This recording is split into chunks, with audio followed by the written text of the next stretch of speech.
Hi, everybody. My name's Steve, and this installment of my story is going to sound a bit different. The last three parts of my story have covered some of my experience while I grew up intersex from birth to 13 years old. I tried to tell my story from the perspective of myself at the age that I was at the time. I did this so that I can get my experience out through stories of memories or lessons that I had learned. For this reason, some details have been vague.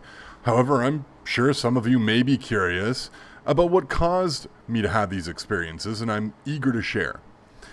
I spent some time already talking about how I was born with genitals that looked unlike what a typical male or female genitals are supposed to look like. But I haven't really talked about why I was born that way or the specific medical terms that go along with my intersex condition. And I've always thought context is key. The title of my story is Trauma, Shame, and Resiliency, an Intersex Story.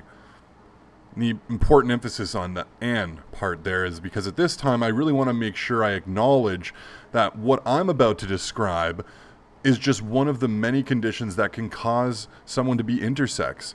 Not all intersex have surgery on their genitals. Not all intersex people have to endure the 10 plus surgeries that I have had up until my early teen years.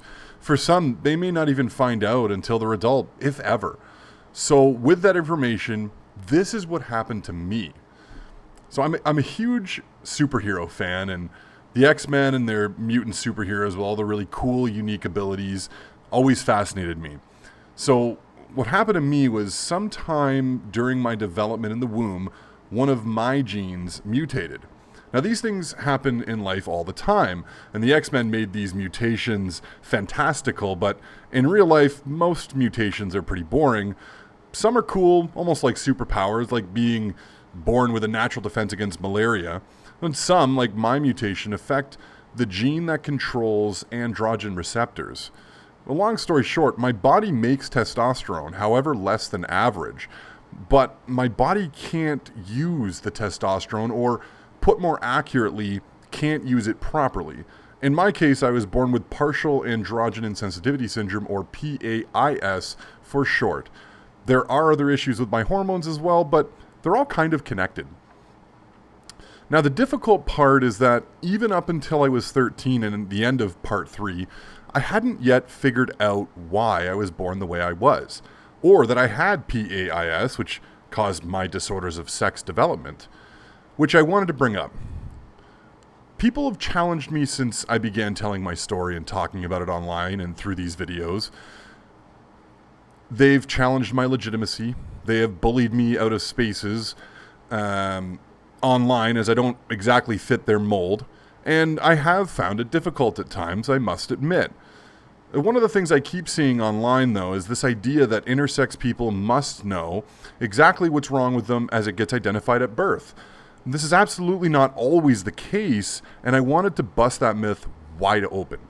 So for me, things were obvious, but doctors back in 1985, they didn't have all the information that we have today.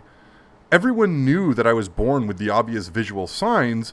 However, I didn't find out that I was insensitive to testosterone until sometime in my late teens. Nobody ran tests on my genes to find out this mutation in 1985 when I was born. And if they did, I may never know, as finding medical records is an absolute nightmare. Which is another big hurdle that a lot of us intersex people have to overcome, finding their medical records. A lot of us, me included, were lied to about the severity of our situations, or the details of what really happened were purposely hidden. I'm a little older now, and it's taken me a long, long time to figure out what caused my issues and what those issues really are. The journey of self-discovery is one of the most difficult processes we can go through in life. Starting from birth, then through to puberty, where things really ramp up and get confusing.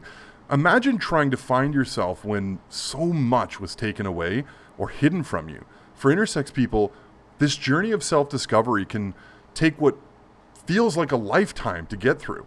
It can be infinitely more confusing and terrifying and isolating.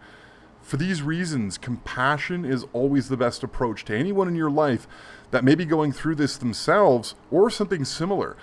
We need support, not shame. We need to be allowed to be ourselves, not what society wants to use us for.